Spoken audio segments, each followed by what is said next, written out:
La radio est une imagination. La vôtre. Bienvenue sur iRadio 90.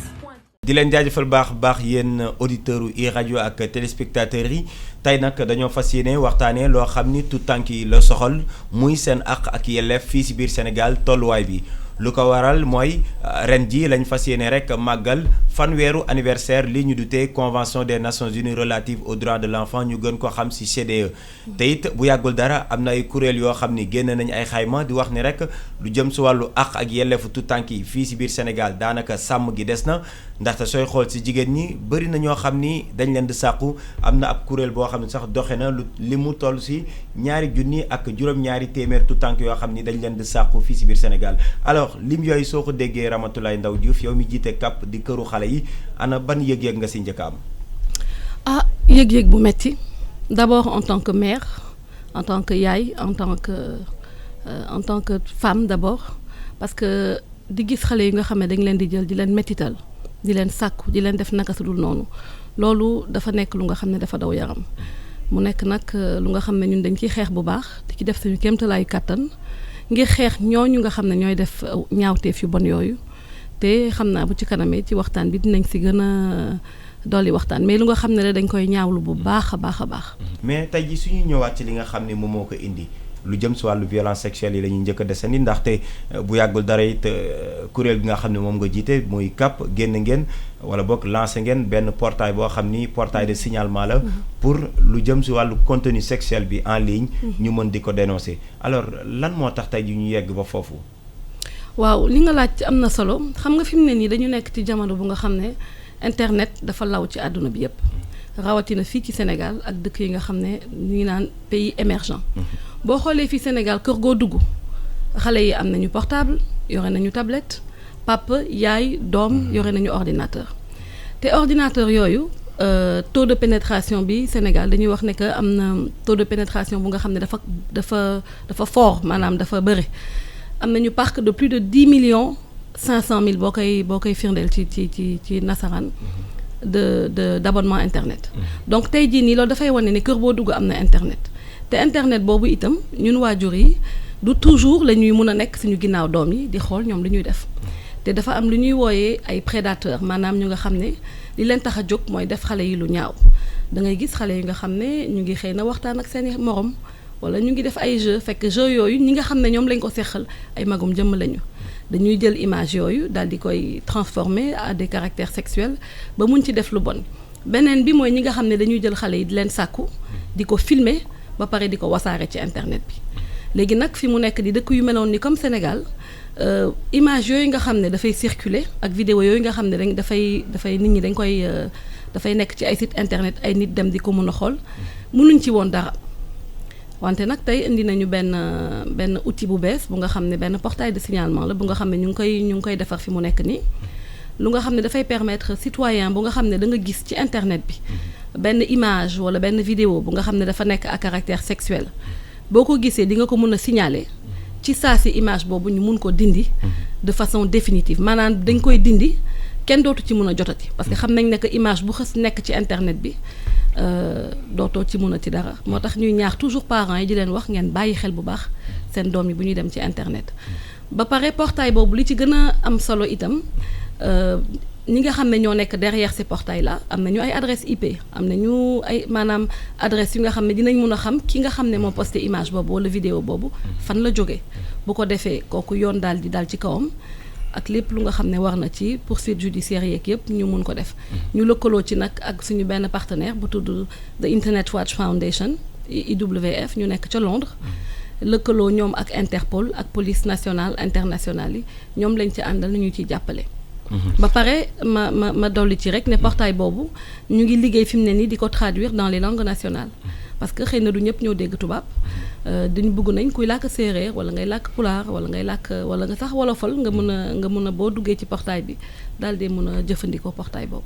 alors jéego yi nga xam ni jot nañ ko teg naam am na solo mais soo xoolee même Rama si biir waxam mi ngi si dikkaat ni dañoo dem ba mënuñ ci dara et pourtant ñun Sénégal ñun ñoo ratifié ay documents yu bëri am nañ sax suñu code pénal soo demee si article 320 ba da si wax lu jëm si wàllu pédophilie di wax ni rek caractère en ligne yi lépp lu nga gis ab contenu sexuel la dañ ko fiy tere et pourtant ba tey jii mbir mi day gën a jéggi dayo est-ce que tey jii mënuñu wax ni tamit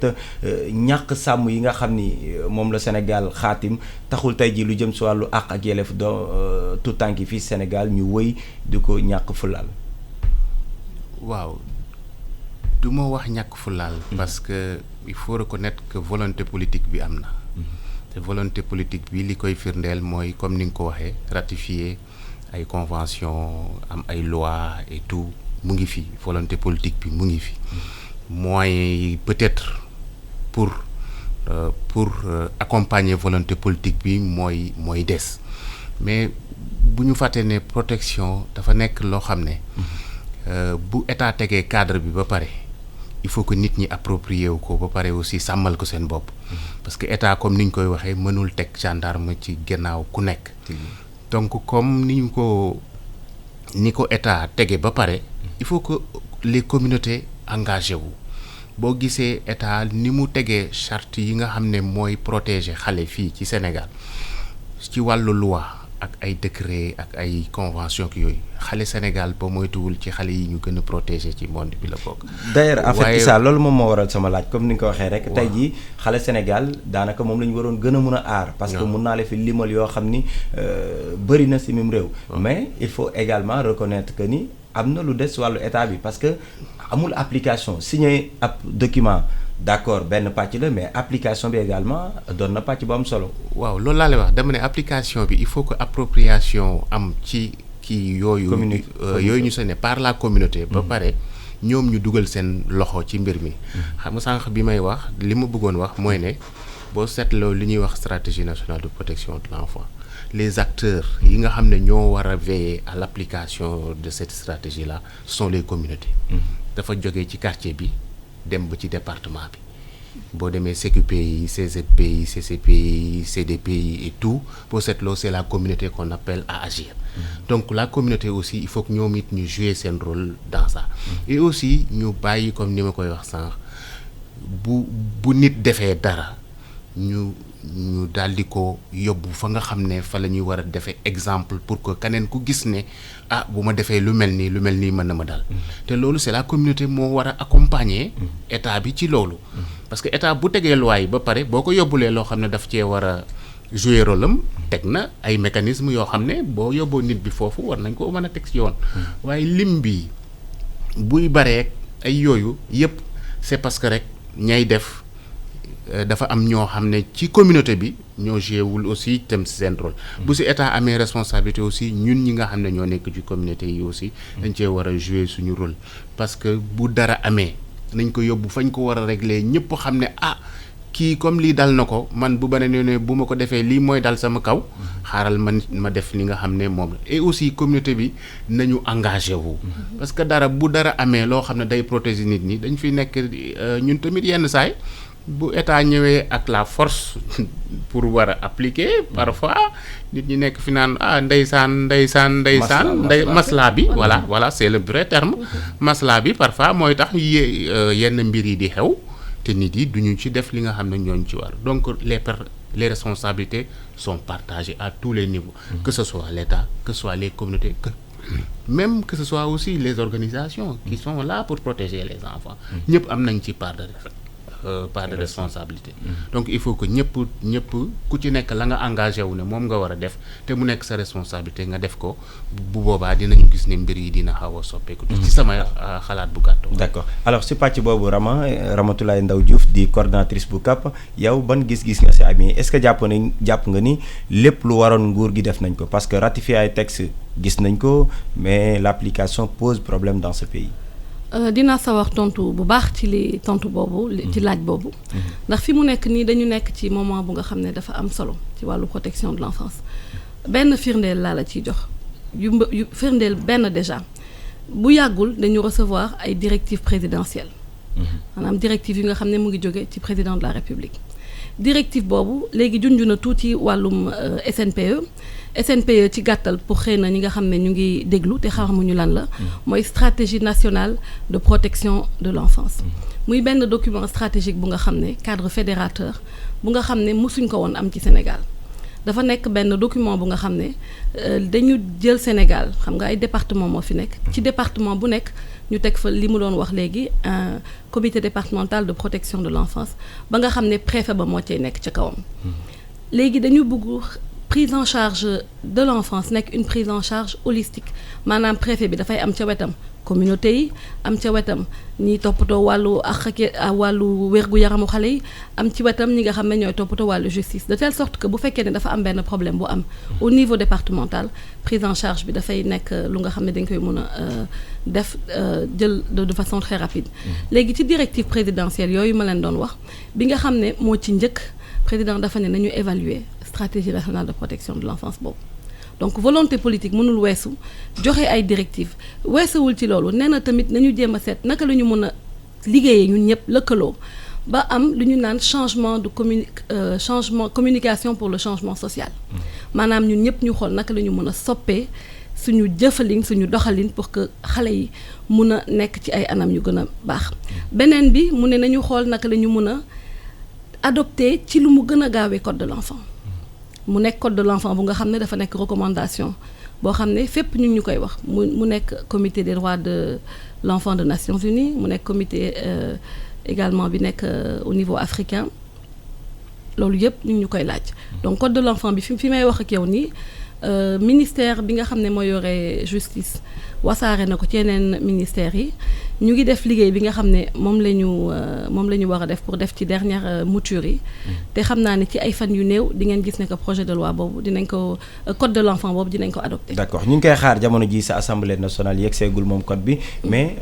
ban plus lay apporter lu jëm si wàllu àq ak yelleefu doomu aadama. dina apporter lu bëri ci wax àq ak yelleefu doomu aadama maanaam boo xoolee lépp lu nga xam ne dañ ko doon jàmbat ci wàllu xale yi dina nekk benn document bu nga xam ne muy wàllu prise en charge du point de vue de la justice du point de vue social du point de vue des droits de l'enfant lépp ñu ngi ci dafa nekk benn genre naka laa ko mën a waxee ci tënk ko ci wolof du recueil de texte maanaam mais lépp lu nga xam ne dafa soxal xale yi mu nekk seen wàll ak seen àq ak seen yelleef dafa nekk ci code boobu de telle sorte que képp ku nga xam ne war nga mun a jëflanteeg xale yi li nga ci soxla di nga ko gis ci code de l'enfant boobu li ma ci wax rek mooy bi may mujjee te mu fekk mu nekk li gën a am solo ci wàllu àq ak yelleefu xale yi maanaam muy le retrait des enfants de la rue ci directive yooyu président dafa wax lu leer dafa ne nañu seet naka la ñu mën a def pour jëlee xale yi ci mbedd bi waaye bi yoon dafa nekk approche boo xam ne dafa bees gis nga ne que ci at yi nga xam ne romb nañ ko amoon na ay tentatives yi ñu doon jéem a def wante xëy na liñ ci bëggoon résultats yi ñu ci bëggoon naam amoon nañ ci ay résultats yu concluants mais ba tey xale yi ba léegi ñu ngi ci mbedd mi bi yoon dafa am fi may wax ak yow nii tey ki suba y a eu une concertation bu nga xam ne ministère de la famille de la femme du genre et de la protection de l'enfance ñoo ko jiite bi nga xam ne moom la ñu njëkkee dañu def concertation ministérielle maanaam approche bi léegi mooy xam nañ ne que ministère de la famille moom kese mënul génnee xale yi ci mbedd bi ministère yëpp a lëkkaloo donc dañu ànd ak ministère de la justice ànd ak ministère de l'éducation ànd ak ministère de la santé ànd ak ministère bi nga xam ne collectivités yi territoriales yi moom la ñuy toppatoo ministère yooyu yëpp ànd ak ministère des affaires étrangères ñu toog saytu mbir mi xool naka ñun la ñu mën a def pour génne xale yi du ministère de la famille rek mooy dem justice dafay intervenir ministère de l'intérieur dafay intervenir bi ñu njëkkee def concertation yi lundi madame le ministre ànd ak yeneen ministère yëpp ñu ànd saytu junju lan la ñu président laaj pour xool naka lañ ko mën a réaliser bi ñu fa jógee démb ñu rencontrer les partenaires techniques et financiers parce que itam état bi am na lu ko ci wax partenaires techniques et financiers yi également am nañ ci benn wàll bu am solo ci wàllu accompagnement état politique bi muy def bi ñu jógee ci partenaires techniques et financiers yi ñoom ñëpp ñu ñëw teew ñu yëgal leen li ñu bëgg a def biñ ci mujjee nag tey maanaam société civile bi société civile bi organisation ONG yi ñoom ñëpp ñëw nañu tey ñu daje ak ministère de la famille ak yeneen ministères yi ci résidence Mamoun ñu ànd ak ñoom tey du sax damay def publicité wante firndeel rek ñu daal di tey ci suba ci waxtaan bu yaa chef religieux yi ñëw communauté yi ñëw ñëpp ñëw te horizon bi ñu joxe mooy horizon 2022. ñëpp ñëw sauf tout tànk yi. tout tànk yi ñëw tamit. tout tànk yi ñëw kenn njëkku leen fa. parce que ñun li ñuy wax te yow xam naa ne que je prêche un convaincu. tout ce que l'on fait sans les enfants se fait contre les enfants. donc ñun lépp lu nga xam ne dañ koy def dañ ciy woo xale yi ñu wax ci seen xalaat seen mbébét. parce que ñoom ñoo nekk concerné au premier chef donc may wax ne concertation yooyu bu ñu ci jógee xam ngeen ne approche bi nekk na approche bu bees li fi nekkoon dañ ko gën a yeesalaat indi démarche bu nga xam ne dafay nekk une démarche collective parce que ni mu ko waxee responsabilité elle est collective li tax ñu woo société civile woo ONG yi woo communauté yi dañu bugg bés bu ñu yeewoo woo guide religieux yi dañu bugg bés bu ñu toogee ne dañu war a génnee xale yi ci mbedd bi ñu xam ne que fi lekk at sàngam xale waratul a traîner ci mbedd bi maanaam mendicité infantile xale yi yelwaan ci mbedd bi la ñu bëgg mu dakk de façon définitive parce que du loolu kenn nanguwu ko du islam du communauté dafa nekk lu nga xam ne kenn nanguwu ko te incha allah daañ ci àgg d'accord si pàcc boobu la ñuy desandi sax parce que njiitu réew mi Macky Sall jamono ju ñuy amal dialogue national bi évoqué woon na ko parce que kilifa diine yi ñoom ñoo jëloon kàddu muy ki nga xam ne moom moo fa teewaloon famille Taal moom moo njëkk a wax porte parole famille Layène également ñoom ñëpp seen kàddu moom moo nekkoon tout tànk yi dañoo war a jóge ci mbedd mi et le président de la république ci jotaay ba la ni son ministre de l'intérieur suñu jullee korité ba noppi na xale yi jóge ci mbedd mi mais en tant que partenaire technique financier programme bi Rama wax na ko léegi door nañ ko benn yoon luñ ci bëggoon amuñu ko ñu dooraat ko ñaari yoon luñ ci bëggoon amuñu ko naka lañ ko war a wëree fekkee loo xam ne dañ ko war a wër ndomba ba finalement wala bokk dernière tentative bi mu doon la bonne. waaw ci man ni ma yaakaare comme ni mu waxee ni approche inclusive bi ñu jël nii maanaam waxtaane boo xam ne dañuy boole ñëpp. boo seetloo ni mu waxee dañu def par cascade. dañu def au niveau stratégique def niveau moyen après def au niveau le plus bas c'est-à-dire le niveau de la au niveau communautaire. bu ñu boolee ñëpp xamal leen li ñu bëgg def. xamal leen aussi li ñu bëgg def lu tax ñu bëgg ko def. fan lañ koy defee ak nan lañ ko bëgg defee ak lu tax ñu war koo defee nii je crois que loolu bu boobaa sax bu ñëwee di ñoom bu ñu ñëwee di def nit yi dinañu adhérer ci kii bi. parce que comme ni mu ko waxee approche inclusive. comme ni ko séeréer yi di répéter chaque fois bon tout ce qui se fait sans moi xam niñ koy tout ce qui se fait pour moi sans moi se fait contre moi. non xam nga chanson boobu séeréer yi moom la ñuy wax chaque jour. waaye ni mu ko waxee ni approche bi dina tax nit ñëpp daal di concerné mais man ci li ma yaakaar comme ni mu ko waxee il faut que ñu xamal nit yi ne place su xale vraiment du mbedd. bu ñëpp d'accordee ne place su xale du mbedd képp ku gis xale ci mbedd rek war nga xam ne kii warul a nekk fii waaye fan la war a nekk. ñii nga xam ne nag ñoo fi war a nekk pour doxal yoon. ne kii fi mu war a nekk foofu lañ ko war a dindi yóbbu ko foofu. très simple parce que la fois passée dog naa di waxtaan ci benn débat. nit bi di may wax ne ma xale boo jël yóbbu ko ci par exemple ci vacances nga yóbbu ko muy jaay pour amal boppam dara ma ne mais xale c'est pas à lui de créer les revenus qui doivent lui permettre de payer ses études. C'est pas normal. Et puis fi ñu koy yebal foofu danger yi am foofu c'est un cadre boo xam ne le degré de vulnérabilité est tellement élevé que yow xamuloo xale bi li nga koy exposé. parce que il nous arrive suñu wàccee minuit 1h du matin ñuy dajeek ñoom ba tey ñuy jaay ndox. ay ndox di jaay ay loo xam ne mu ngi nii ñu ne la dañ lay jàngal dañ lay tojal soxol et tout parce que nit yi dañuy confondre parfois parce que c'est pas parce que vous êtes le géniteur d'un enfant que vous avez un droit de vie et de mort sur lui. waaw dafa am ñoo xam ne dañu yaakaar ne sama doom bu ma ko juree daal ni ma ko bëggee yore man ci sama bopp noonu laa ko yore léegi da ngaa war a wax ne ni nga xam ne noonu la ñu war a yore xale te mu répondre ci charte yi ñu tëral noonu laa ko war di yore pour yow parent bi nga bañ a nekk en en conflit avec la loi. Parce que boo seetloo parfois ñun fii yaa ngi wax violence yeeg viol yeeg yi mais yu ci bëri ci biir kër yi lay xewe ñu koy nëppal ci biir kër yi lay xewe donc le foyer le ménage est le premier cadre où se passe des choses yoo xam ne macha allah mais dañuy bëgg créer donc buñ doon def en sorte que nit yi vraiment approche bi mu wax vraiment c'est bien que nit yi aussi ñu communiquer bu baax a baax et puis bu ñuy def le retrait comme ni mu ko waxee nañu décentraliser c'est-à-dire au niveau central ñu xaw a alléger tuuti xam ne ce sont les structures au niveau communautaire la ñuy def xaw ma nag ci document bi ñu tëral lan moo ca nekk mais man sama xalaat bu gàtt li ma yaakaar mooy bu ñu activer tous les leviers au niveau communautaire ba au niveau central ba fépp foo xam ne xale mu nga fa rek ñu sentir ne xale yi ñu ngi leen dindi ci mbedd bi nit yi dinañu adhérer te dinañu xam ne lii aussi lu baax la parce que xale ci mbedd day ñaawal xar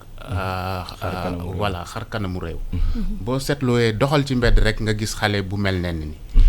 te da ngay seetlu léegi nit yi ma foi ça ne les émeut pas du tout de rencontrer un enfant à 6 heures du matin 5 heures du matin minuit muy dox ça ne les émeut pas du tout et puis ñooñu dañuy wax ak yelleef xale bon ni nga ko waxee ñaari kilifa diine yooyu nga wax am na ci benn kilifa diine ci ñaar ñi nga wax noonu dañuy sawar di ko invité ci bu ñuy wax ci waxu ak yelleef xale parce que moom il est contre le fait que xale di yalwaan parce que dane man sama doom duma ko mas a bàyyi muy yalwaan lu tax man may nangu ñuy jël doomu jàmbur di ko c'était le même discours devant le président nii la koy waxee ci rencontre yi nga xam ne noonu lay ñëwee ci ñun daf koy tàmm di wax toujours donc nit ñi xam nañu daf di rek ne am na ci ñoo xam ne seen intérêt mooy xale yi nekk ci biti parce que xale yi ñoom ñoo nekk ci gannaaw lu xale yi indi ci ñoom lay jëw ñooñu aussi dañuy jéem a préserver seen ay intérêt mais loi bi dafa war a ñëw appliquer wu dans toute sa vigueur si ñooñu nga xam ne ñoo nekk ci gannaaw di exploiter xale yi. d'accord waaw vraiment ñun daal adhéré nañu ci kii approche boobu nag xamuñu nag lan lay joxe. après mooy directive 4 boobu. waaw xam nga président il parle de action durable. d'accord directive yi dafa ne la ñu def lu nga xam ne lu durable mooy lu nga xam ne dafay des. donc mu nekk lu nga xam ne démarche bii ñu indi. boo leen seetee mosu fee am démarche yi woo ñëpp maanaam et puis au-delà de woo nit ñi sax mooy balaa ñuy rédiger benn document balaa ñuy wax naka la ñëpp la ñuy woo parce que xëy na itam ñun mun nañu am xalaat bi nga gis guide religieux ne bu fekkee ne da ngeen bëgg génnee xale yi de façon définitive lii at lii parce que am na ay préalables yu nga xam ne aussi dañ ko war a mettre en place parce que tey jii nii boo xoolee xale yi bu ñu leen génnee ci mbedd mi war nañu am fu ñu leen di dugal ba pare bu leen fàtte itam ne Sénégal xale yu ci bëre dëkkuñu Sénégal études yu wane na ne que am na xale yu bëre yi nga xam ne ci sous-région bi la ñu jóge donc dañu nekk ci espace CEDEAO bu nga xam ne dafa am libre circulation des biens et des personnes donc il faut que ñu xool ak dëkk yi nga xam ne ñu ngi développer li ñu naan ces rapports de bon voisinage il faut que ñu seet ak dëkk yooyu nga xam ne ñoo ñu wër naka la ñuy mën a def pour génnee xale yi delloo leen ci seen dëkk mais surtout pour ñu bañ a ñëwaat ba pare booy toppatoo nooy génnee xale yi ak di leen delloo ci seen famille da ngay liggéey également en amont naka ngay def pour que donte génnee nga ñëpp ci mbedd mi waaye am na xëy na ñu nga xam ne ñu ngi ñëw ci ginnaaw donc ñooñu itam il faut nga bàyyi leen xel bu baax te loolu pour ñu def ko il faut que ni ma la ko waxee concertation yi nga xam ne moom la ñu def ñëpp xam ne que liggéey bi nga xam ne dañ ko sumb ñëpp lañ ci nar a àndal ba pare nag di gën a ñaax parents yi parce que li nga wax sànq lu am solo la responsabilité parentale dafa am solo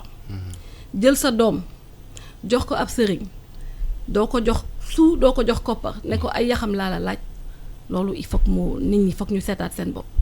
wax dëgg neex yàlla am na ñu nga xam ne xëy na ndóol bi jàpp na leen xëy na itam ñu ngi ci ay difficultés mais jël say doom jox ko kenn te doo ko jox dërëm suu koppar loolu itam dafa doy waar donc il faut que tamit communauté yi approprié wu ci liggéey bi nga xam ne ñu ngi koy def de telle sorte que bés bu nga xam ne tëral nañu liggéey bi xam naa d'ici la fin de l'année concertation yooyu ak liggéey bi nga xam ne tëral nañ ko dañ ko pare incha allah bu ñu commencé nag mise en œuvre bi que comme on dit nul n'est censé ignorer la loi su boobaa yi nga xam ne yëpp ñu ngi ko nekk di tëral ñu mun ko def population yi ànd ceeg ñun dinañ am tamit wàllu communication bu am solo dinañ ci liggéey bu baax ak ministère de la communication et de la culture parce que culture bi aussi daf ci am wàll bu baax parce que boo gisee yelwaan bi tamit am doole également dafa am ay soubassement culturel yu nga xam ne daf ci fort donc bu ñuy liggéey ci wàllu woowu président daf ñu laaj nañu ci directive yooyu nañu liggéey également ci mooy changement de communication pour le changement social boobu may wax il faut que ñu ànd ceeg ñëpp ñu jéem a seetaat suñu bopp intrinsèquement ñun sénégalais lu tax yelwaan bi metti fi jóge foog ñu seetaat suñu bopp suñuy comportement ni ñuy doxalee ak ñi nga xam ne ñu ngi nekk ci mbedd mi lu tax ñu bugg gis xale bugg ko yërëm donte xam nga ne xale bi place am du ci mbedd ma nga war a nekk ca école ba ca këram wala ca daara ja donc yooyu yëpp dafa nekk liggéey bu am solo boo xam ne mënuñu tëb rek yeewu suba ne suba xale yi dootuñu fi nekkati donc il faut prendre le temps de am teg ay yoon yu dëgër yu nga xam ne incha allah Sénégal dina nekk un pays digne de ses enfants ni ñu ko tàmbalee. D'accord, espérons que cette fois-ci ça sera la bonne. di fàttali rek yéen a ngi seen biir émission pencum ndaw ñi tey ji nag ñuy fas yéene waxtaanee lépp rek lu soxal tout tànk yi fii si biir Sénégal seen nekkin prétexte bi mooy fanweeru anniversaire convention des Nations Unies relative aux droits de l'enfant Sénégal war ko màggalit ñu si dalal kii di Ramatoulaye Ndaw Diouf moom mooy coordonnatrice bu CAP cellule d'appui à la protection de l'enfance mais également Issa Dia moom mooy manager général bu fédération pencum Dakaru alors tey ji suñuy wax ak yelleefu doomu aadama fii si biir Sénégal yéen lan moo si seen part de responsabilité yéen naka ngeen si ban gis-gis ngeen si am. waaw ñun gis-gis bi ñu ci am de mooy ne ak yelleefu xale yi liggéey la boo xamante ne muy état muy ñun organisation de la société civile muy les communautés faw ñu boole suñuy ay force synergie des actions voilà synergie des actions parce que comme ni ma la ko waxee boo toogee niveau central bëgg régler problème bi niveau au niveau le plus bas dafay sooxee boo bëggee démarrer au niveau le plus bas te niveau central coordonné wu leen aussi day indi dem jafe-jafe donc organisation société civile ñoo nekk ci digg bi aussi di jéem a liggéey pour surtout xamal la communauté li nga xam ne moom la état bëgg def lan la mën a indi ci jeexital ci ñoom mais li ngay seetlu très souvent ñun genre activités yi dañ ci yàgg parce que dañu nekk kuréel boo xam ne ñu ngi liggéey ci wàllu protection depuis yàgg li ngay seetlu très souvent mooy ne communauté yi kii bi dafay des adhésion bi dafay des parfois di nga gis volonté nit ki ne man bëgg naa jël naa tel poste et tout mais après comme li Rama doon wax sax dafa am solo trop parce que dafa wax des changements positifs mais durables gis nga le caractère durable boobu dafa am solo sinon rek da ngay nekk dans le conjoncturel et la problématique bi ñu bëgg régler c'est structurel donc changement yi nga bëgg il faut que mu nekk luy sax te dëgg yàgg mais loolu parfois da ngay gis nit yi dañuy kaas nag ñuy wax ne yéen a ngi fii yéen a ngi def boobu ba tey dara soppeekuwul parce que da nga adresser les questions de développement yoo xam ne caractère bi mu am pour soppi ko il faut que mu yàgg booy bu njëkk ba daan wax fii affaire droit de l'enfant ak yooyu ñi dañ la nit di lan lañ la daan tontu yëfu tubaab yooyu ngay wax seen yooyu ngeen di wax yëfu tubaab yooyu alors que boo interroger diine sax dafa lay xamal ne la ñoom sax fa ñu dem moo gën a sori que li ñu wax donc nit yi dafa laaj renforcement de capacité former leen sensibiliser leen pour un changement de communication pour le changement de comportement lañ daan wax am na benn concept bees voilà donc Rama wax na ko mais dafa laaj vraiment nit yi ñu conjuguer seen ay efforts ñu harmoniser seen ay interventions mais aussi que communauté bi ñu approprier wu mbir bi parce que vraiment bu fekkee ne ñëpp toog nañ comme ni nga ko waxee yow nga ne xale yaa ngi ci mbedd bi mais xale yi dañuy toog waa xale yaa ngi ci mbedd xale yaa ngi ci mbedd bu ku nekk toogee ne xale yaa ngi ci mbedd bi. kenn du leen fa jëlee. voilà kenn du leen fa jëlee. il faut que ñu dem vers l'action. Au-delà des volontés politiques des déclarations ak des vœux des déclarations d'intention et des vœux pieux que nous avons. Il faut que nous allons vers l'action. mais suba ba tey yaa ngi wax si wàllu communauté bi mais est-ce que jàppoon ne tamit pour communauté bi jël mbir mi seen def ko seen yëfu bopp en tant que société civile ou bien en tant que état amoo leen ci benn part de responsabilité de même que les médias dinañ ci dikki léegi. muy beneen pàcc bi est-ce que nekkul ni dañoo war a maintenant génn salle de séminaire yi fekk leen sur le terrain pour sensibiliser leen. C'est vrai que ni nga ko waxee c'est tellement vrai bon. L'action, ça se passe sur le terrain, ça se passe pas dans des salles de séminaire. Ça aussi, il faut le dire. Comme nous me disons, si on doit aller vers l'action, l'action c'est sur le terrain, c'est avec les communautés, c'est au niveau opérationnel. Au-delà des stratégies, des documents, des bons projets que nous avons, il faut que nous xool nan lañ koy opérationnaliser. Bu ñu koy opérationnaliser aussi, comme ni nga ko waxee ci terrain bi lay nekk. Mais nekk ci terrain bi moo tax nga xam li xew. Bien sûr. ku nekkul ci terrain bi doo xam li xew. doo xam aussi ne parfois comme ni nga ko waxee lim yi lu tax léegi nga seet na lim yi ñu ngi bari. parce que nit ñi ñu ngi oser léegi oser dénoncer. parce que bu njëkk dañaa non bon bàyyil nii parce que après sa turu doom dina yegg fenn fi mais sa turu doom bu yeggee fenn fi ki ko yàq na. il faut que aussi ñu xool nan la ñuy préserver intérêt waxal l'intérêt supérieur de l'enfant. D'ailleurs charte la boo xam dafa nekk ci kii lépp looy def intérêt supérieur de l'enfant bu fekkee ne intérêt supérieur de l'enfant c'est préservé rek lan faneen fu ñu war a dem dañu ko dem te bu may wax communauté nag man ci sama bopp ci communauté ba la bokk société civile bi itam léegi ci communauté yi lañ bokk ñëpp ci communauté bi lañ bokk communauté bi daal mooy képp koo xamante ne yaa ngi dund fii ci Sénégal te li ñu fiy def mu laal la directement wala indirectement te yalwaanu xale yi nekk nu xale yi problème mu ak yelleefu xale yi képp kuy yeewoo Sénégal directement wala indirectement mu ngi lay laal amul kenn kuy yeewu Sénégal fii te doo gis loo xamante ne dafa jëm ci ak yelleef xale yi te du la laal. D'accord donc SNPE bi nga xam ne moom nga doon tudd sànq tey jii war naa mën a jël en compte aspect boobu parce que y a par exemple toutes les organisations yu nekk au niveau local ak préfet bi nga xam ne wala sous-préfet bu koy contrôler donc dans les normes problème boobu warut a mën a poser wu ak SNPE bi fekkee application bi jaar na yoon. Absolument SNPE comité départemental de protection de l'enfance dafa nekk benn mécanisme bu nga xam ne dafa am solo te boo xoolee même ci wàllum retrait bi nga xam ne moom la ñuy def li mu ko waxee sànq à la base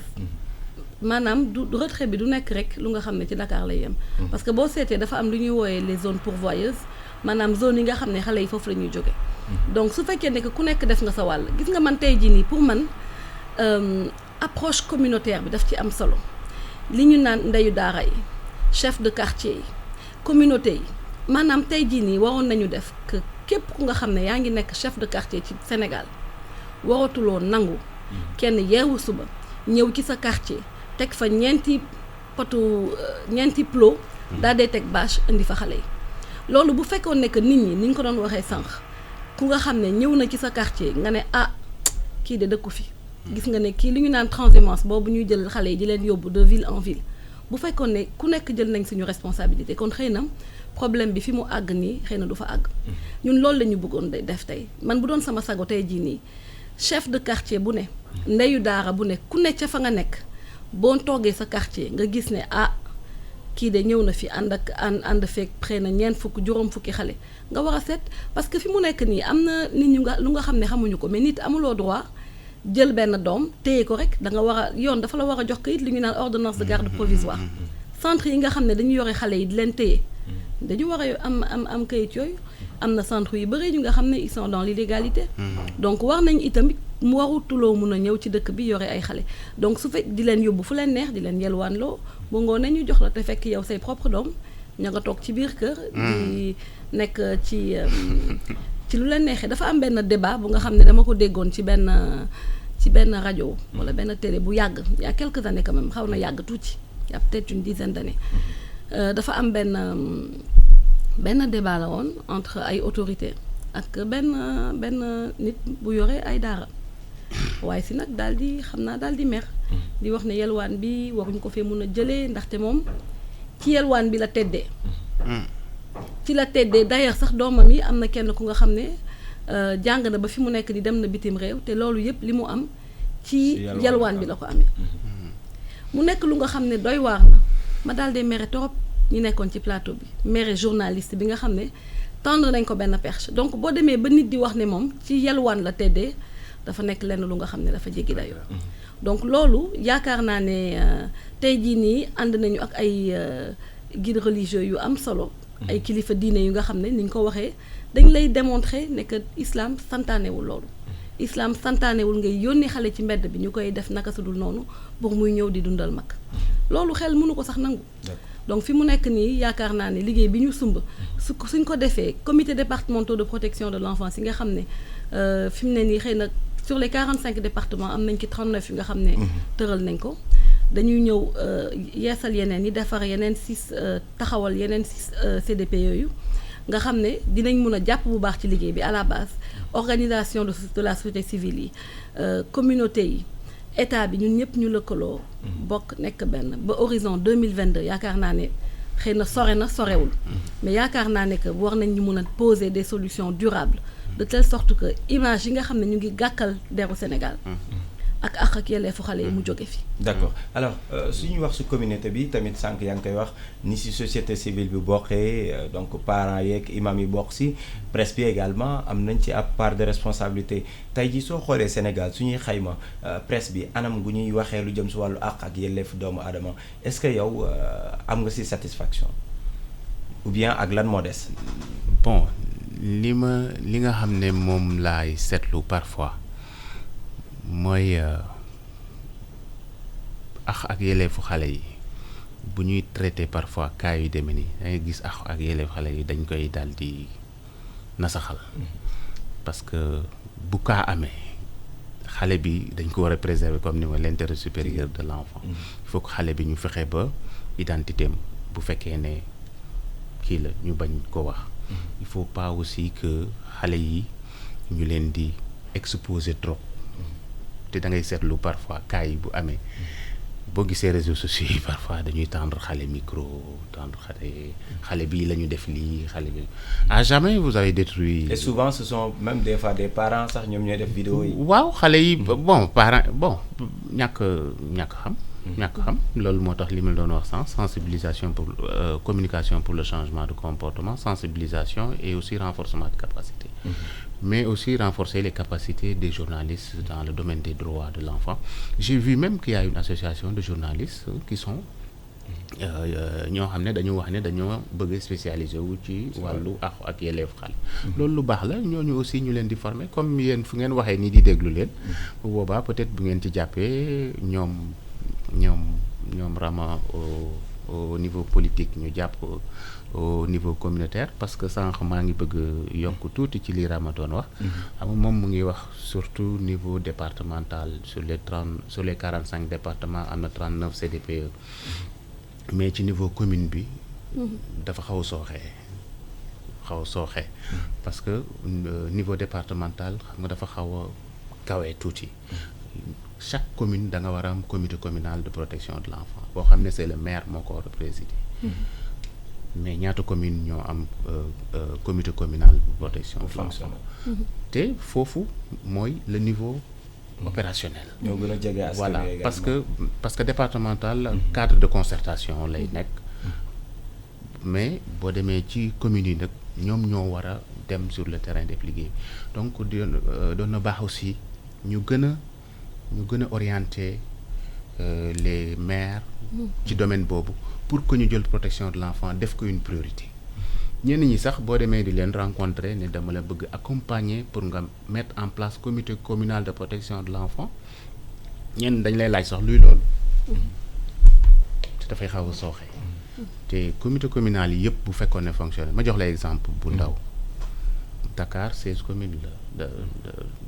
Dakar 19 communes. 19 Guédiawaye 5. voilà 19 Pikine 16. Je crois que Dakar defe naa ñetti comité communal de protection moo fi nekk yoo xam ne xam naa leen mooy bu Cambérène bu Yoff ak bu Ouakam sur les 19 communes yooyu laa fi xam yoo xam ne ñu ngi fonctionner parce que ñun membre CDP bi la mais xoolal 3 sur 19 ratio bi dafa xaw a faible donc dañu war a aussi liggéey ci côté boobu bu ñu jógee ci niveau commune bi nag commune bi comme commune day nekk cadre fédérateur des structures de quartier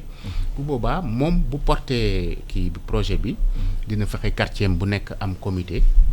donc bu boobaa remontée d'information bi day gaaw quartier commune département bu boobaa bu ñu créer lien bi rek je crois dinañu am kii mais cadre fédérateur bu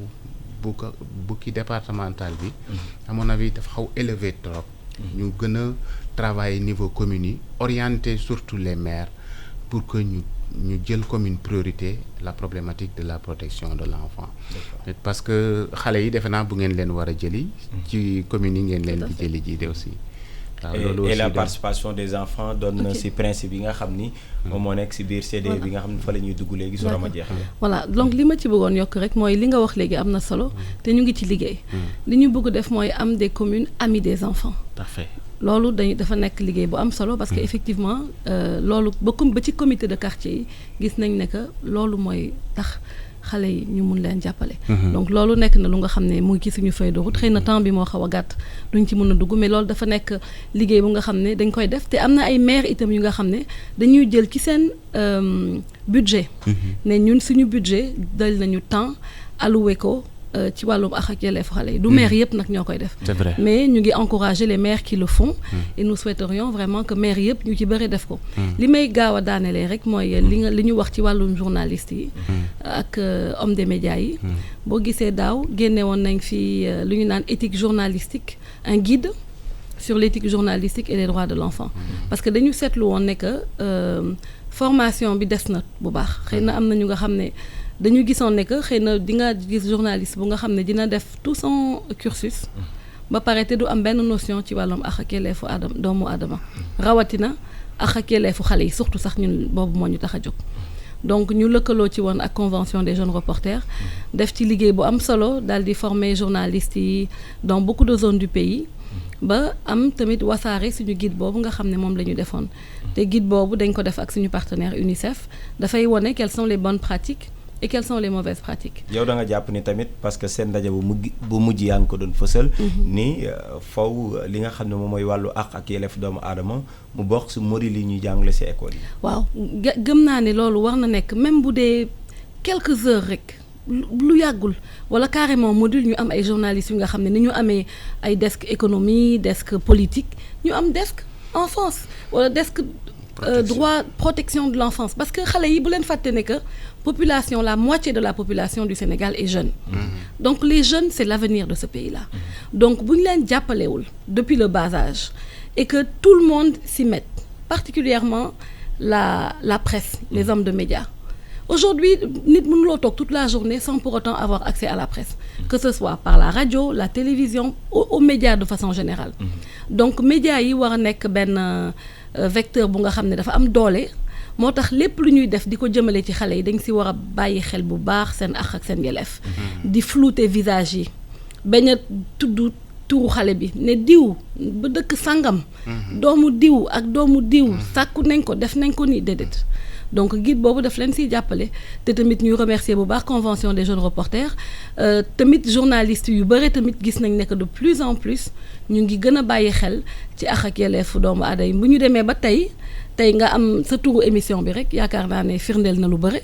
boo nee pencum ndaw yi mais est-ce que voilà xam nga des émissions pareilles peut-être ça bon même su bëriwul tamit est-ce que yi nga xam ne jot naa am wala boog taskat xibaar yi nga xam ne jot nañoo def ay jéego su wàllu woowu est-ce que am na benn accompagnement boo xam ni par exemple des structures comme pencum Dakar ou bien CAP pare ngeen également pour accompagner leen parce que soo leen gisee mu doon manquement yéen a mën a ñoddi pour ñeneen ñëw absolument ñun pare nañ bu baax nit ki kañ booy liggéey gis kenn koo xam ne dafa ñëw pour jàppale la pour dooleel la xam nga li ñu naan lu nit mën ñaara ko dàq. donc dafa nekk lu nga xam ne ñun dañ koy rafetlu te pare nañu pour jàppale leen parce que ñun dañu war a considérer pour man yenn ONG yi ak yenn association yi pour man dañu war a nekk le bras armé de l'État. parce que état bi mënul def lépp. donc man je suis pas partisan de nit ñi nga xam ne dañuy contre ONG yi dëgg la am na ñu nga xam ne lu état wax ñu critiquer dal ci xeer yi mais am na ay ONG ak ay association yi nga xam ne ñu ngi liggéey xëy na aussi dafa baax tamit de temps en temps man d'accord naa que su fekkee ne état bi war na mun a def ay efforts davantage d'efforts ONG yi également c'est leur rôle mais pour man ONG bu nga xam ne mu ngi liggéey ci xale yi état dimbale ko ñu lëkkaloo dooleel résultat ONG boobu résultat état bi la parce que les enfants yi nga xam ne ñooñu la ONG yi di toppatoo ak société civile bi ce sont d'abord et avant tout les enfants du Sénégal donc waruñu nekk dans une logique de nekk di xeex dañu war a boole suñu doole particulièrement ci ak yelleefu xale yi donc may profiter ci occasion bi encore di woowaat ñëpp di leen wax ne fi mu ne nii processus de retrait bi nga xam ne moom la ñu tàmbalee dañ ciy woo ñëpp kilifa diine yi communauté yi déjà gouvernement bi lëkkaloo nañu mànkoo nañ nekk nañ benn donc képp ku nga xam ne war nga yaakaar ne que war nga ci mun a ñëw jàppale ñu si ñu ngi la ci woo ndaxte fi mu nekk nii yaakaar naa ne lu ëpp tuuru te président décidé na nekk xale yi il faut que ñu génn ci mbedd bi te bu si ñëpp jàppee ak yéen ñi journalistes yi am ngeen ci wàll bu am solo ngeen jàpp ci 20 novembre si atub 1989 la ñu fësaloon li nga xam ni moom mooy convention des Nations Unies relative aux droits de l'enfant 20 novembre 2019 moom moo doon 30 ans mais su ma déggee suba ba tey lu ñu fi doon xayma di xool situation droit de l'enfant fii si biir Sénégal dafa mel ni amul dara loo xam ni xaatimoon nañ ko pour sàmm ko tout tànk yi Sénégal ñu respecté ko fii tey soo doon xayma Issa ban xayma ngay def ci 30 ans après la signature parce que Sénégal 1 an après maanaam très rapidement Sénégal xaatim na ko matul sax 1 an def nañ lépp ba daal di koy xaatim. waaw boo seetloo Sénégal ci ñi ci njëkk xaatim loolu la bokk. waaye aussi bon il faut reconnaître que bon am na benn accompagnement bu ñu waroon def ci bañ ko xaatimee. xamal nit ñi convention bi lan la convention internationale des droits de l'enfant da nga koy wax ni am ñoo xam ne masuñu gis document bi wala ñenn ñi boo leen laajoon lu ci nekk ak yooyu dina xaw a jafe tuuti ñu daal di ci kii moi je crois que comme ni ko xam moom mu ngi koy Rama mu ngi koy wax sànq formation yi ñun am nañu ay kuréel yoo xam ne dañu liggéey ak ñoom xamal leen lan mooy droit la mais dañu fexe ba dugal module yi ci seen formation maintenant pour am diplôme boobu lu ci bon damay bañ a citer bon par exemple le CEDEPS de Guédiawaye on a travaillé ak ñoom dernière cohorte bi ñu formé sur les moniteurs de collectivités éducatives module protection de l'enfant dañ ko ci dugal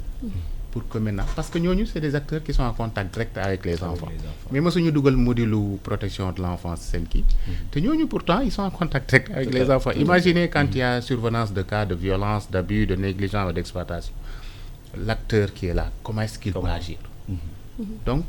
yooyu ay genre jéego la ak aussi journée yi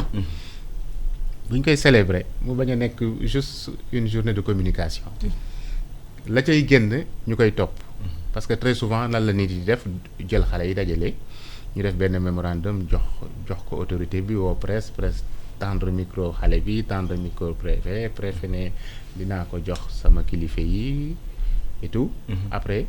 xale yi sax boo leen laajee seen mémorandum mu daaw bi lu ci nekkoon ñu daal di fàtte ko donc parce que souvent également nit ñee leen di bindal sax discours bi effectivement donc il faut que aussi ñu gën a présent sur le terrain mais aussi ñu bañ a tàyyi di sensibiliser di former nit ñi parce que nit yi boo dëkkee ci ñoom di leen wax bu yàggee dinañu ne kii xaaral ma déglu li parce que kii mu ngi wax ci ñun chaque jour lu mel ni sa émission bi par exemple koo xam ne dafa ne moom par exemple man iRadio mooy sama rajo te bu 4h30 jotee léegi ci mercredi saa yu taalee dégg ñuy waxu xale dina ne ñii daal dinaa leen prêter oreille tuuti xool ñoom li ñuy wax ci xale yi te boobaa bul xeeb changement de comportement yi ngay créer ci loolu waaye c'est vrai il faut reconnaître liggéey bi des na vraiment des na te na ñëpp gën a boole seen ay force te saa yu ñu ko mënee ay ndaje yu mel ni comme yi soxna Rama doon wax. ñu bañ di ci kii te aussi multi acteur bi dafa am solo boo boolee cadre boo xam ne les politiques les journalistes les porteurs de voix bàjjenu gox yi ak imam yi ak les organisations de la société civile ñu toog ci benn cadre laal nga fépp waaye sànq yaa ngi koy xaw a tooñee tuuti nga ne koy ndax xale yaa ngi ko woon ñëwaale xale yi je crois que dina mën a créer ay changements mais bu ñu fàtte ne ci domaine développement lañ nekk te domaine la boo xam ne pour nga percevoir changement yi day yéex mais changement dinay am day yéex mais aussi volume bi nan la toll nag parfois dafay xaw a jafe nga am ay outils yu lay permettre nga mën ko natt bu kii parce que mën nga def lu bëri mu jur lu bëri lu baax benn action ñëw rek mu mel ni ma soo def dara te nit yi dañuy gën a teg seen bopp ci li am que la nga defoon loo xam ne créé woon na ay changement d'accord alors juróom-ñaari simili moom moo ñu dese si biir émission pencum ndaw ñi Rama dañuy dese ni si li nga xam ne rek moom mooy 30 ans wu CDE muy convention des nations unies relative aux droits de l'enfant si ay xibaar nag kuréel gi nga xam ni moom nga jiite di CAP daanaka màggal gi yéen lañ ko dénk moom Issa jot naa sax ibbi wala bokk yenn yoo xam ne ay défi la war ngeen ko relever si li nga xam ne moom mooy anniversaire bi mu doon loo xam ni duñu rek dajalewaat xale yi solo leen ay t-shirt ñu toog si kanam filma leen woo média yi alors yéen naka ngeen fas yéenee def mu doon loo nga xam ne après xale yi dinañ si jëriñu Sénégal gépp jëriñu si. waaw mi ngi maanaam dafa nekk lu nga xam ne lu ñuy rafetlu la bu baax. comme ni nga ko waxee ministère de la famille ren bi dafa fas yéene def lu nga xam ne c'est très différent par rapport ak li ñu ko defoon 30 ans bëri na bëriwul. gis nañ fii wax nañ sànq fii avancé yi nga xam ne yëpp am nañ ko ci wàllam ak yelleefu doomu xale yi mais ba léegi doyul ñun ñëpp d'accord nañ ne que am na ay avancé yu baax yu nga xam ne am nañ ko mais dañuy rës rek di dolli li ñu bëggoon ci anniversaire bi effectivement mooy ñu bañ a mu nekk rek un moment de festivité xale yi ñëw déedéet xale yi dañuy nekk au cœur du processus d'abord dañu bëggoon xale yi mun a waxtaan ak autorités yi nga xam ne ñoom ñoo leen fi nekkal toog janook ñoom wax ak leen du question dañ leen di bindal déedéet fi mu nekk nii am na ay concertation yi nga xam ne dañ koy def au niveau de toutes les régions pour que au niveau de région yi xale yi ñu organiser wu entre ñoom parce que xam nañ ne que ils sont très capables de le faire ku nekk nga saytu xool lan mooy sa mbébét lan mooy fan mooy lay metti ñu jël loolu indi ko ba ci kaw bu ñëwee ñu janook autorités yi def ko dinañ également réitérer benn exercice te li ma fàtte woon wax sax ca njëlbeen mooy ren bi dañ ci lëkkaloo ak partenaires yu bëri am nañu am UNICEF mu ngi ci World Vision mu ngi ci Save the Children mu ngi fi am nañ itam benn consortium bu tudd End Child Now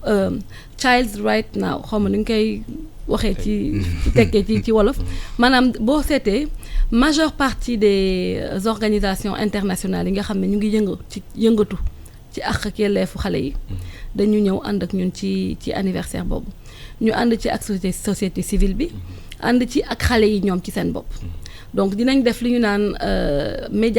les enfants prennent le pouvoir dinañ def ci période boobu xam naa ne que fii tamit j'espère que dinañ am benn jour benn xale ñëw toog fii sa place daal di présenter émission bi. pourquoi pas en tout cas ubbil nañ leen seen bunt parce que seen émission la. merci beaucoup donc loolu la ñuy bëgg def que au niveau de toute la presse nationale que xale yi période du 20 novembre bi ñu toog waxal seen bopp man bu doon li ma bëggoon mooy bu journal 20h jotee. xam naa ni xëy na dana jafe am mais bu doon sama sago journal 20h bu jotee jour 20 novembre anniversaire au 30 ans xale yi toog janook Sénégal képp ku toog foo munti toog nga gis ne tey de xale yi ñoo ay ba pare nag xale yi wax lan la ñu am lan mooy seen bébét fan la ñu bëgg a dem ñu ànd ci itam ak collectivité locale yi mairie de Dakar tamit ñu ngi siy def liggéey bu am solo commencé woon nañu liggéey bu am solo ak ñoom ci wàllu woowu communauté yi itam ànd ceeg ñun dimbale ñu ba nga xam ne loolu mu doon wax léegi l'appropriation de cette lutte-là mu nekk quelque chose qui va être effectif au niveau des communautés donc mu nekk liggéey bu nga xam ne am na solo bu baax ñu ngi ci liggéey te ñu ngi yaakaar ne que dinañ si am réussite bu baax fi mu ne nii sax booy seet mardi prochain le 1er octobre ci la ñuy def lancement officiel bi ak ministre de la famille fële ci Radisson la ñuy def lancement officiel comité de pilotage boobu comité national de pilotage boobu nga xam ne partenaires yëpp dinañ ñëw ànd ak ñun ñu définir suñuy grande orientation ba nga xam ne jour bi bu ñëwee di ngeen gis yaakaar naa ne suñu mébét daal mooy def fi lu nga xam ne mosu fee am te xale yi ils seront au devant de la scène te lépp lu ñuy def dañ leen siy jiital ñu wax ñu fan la ñu bëgg a àgg lan lañ si mën a dem de telle sorte que bu ñuy wax plan Sénégal émergent bu ñuy wax phase 2 PSE ñu xam ne xale yi dañ ci am wàll bu am solo parce que tey jii nii maa ngi dégg keroog ci benn chaîne de télévision suñu benn ONG buy wax ne mënuñu wax Sénégal émergent te xale yi bokkuñu ci mais man loolu dama ci d'accord te boo xoolee liggéey bi nga xam ne moom la ñu def président daf leen jox wàll bu rëy ci plan 2 bu Sénégal phase 2 bu Sénégal émergent te ñu ci xaar bu baax yéen ñëpp ci célébration boobu. d'accord di la jaajëfal baax Ramatoulaye Ndaw Diouf di fàttali yow yaay coordinatrice bu CAP cellule d'appui à la protection de l'enfance di jaajëfal également kii di Issa Dia alors Issa 30 secondes parce que 30 war nañoo jóg ci jataay bi lan mooy yóbbal bi. waaw yóbbal bi xanaa di woo ñëpp ñi nga xam ne ñooy yëngu ci wàllu ak yelleefu xale. comme ni nga ko waxee sànq ñu génne bureau yi dem ci terrain bi. et aller vers l'action. le call to act comme ni nga appeler les gens à agir. et que ñu dem ci terrain bi liggéey bi te vraiment ñu bañ a tàyyi bañ a xàddine domaine bi ñu nekk domaine bu xaw a metti la. c'est vrai que résultat mënoo xëy rek mu am tey. mais c'est sûr que dans la durée dina créer ay changement yu positif. aussi di leen woo yéen tamit journalistes yi. seen genre émission yu am solo la ci domaine boobu mën na am lu mu soppi lu bëri léegi parce que nit yi dañ leen di déglu. d'accord di leen jaajëfal baax yéen auditeurs yu iRadio ak téléspectateurs yu ITV. fii lañ yam ak yéen ci seen émission pencum ndaw ñi ci àllarba bi di leen jox dig daje àllarba bi di ñëw ci beneen thème ñu fas yéene koo waxtaanee di leen jaajëfal baax yéen ñi nga xam ne yéen ñoo jàppoon ci liggéey ba mu yemb jàngeen jëf programme yi day woy ci iRadio ak ITV. bisimilah ñuy détti doon dellu sàkku ñaan di ñaan yàlla mu nangu lépp lum ko ñaan seytaane di yàq xel di sotti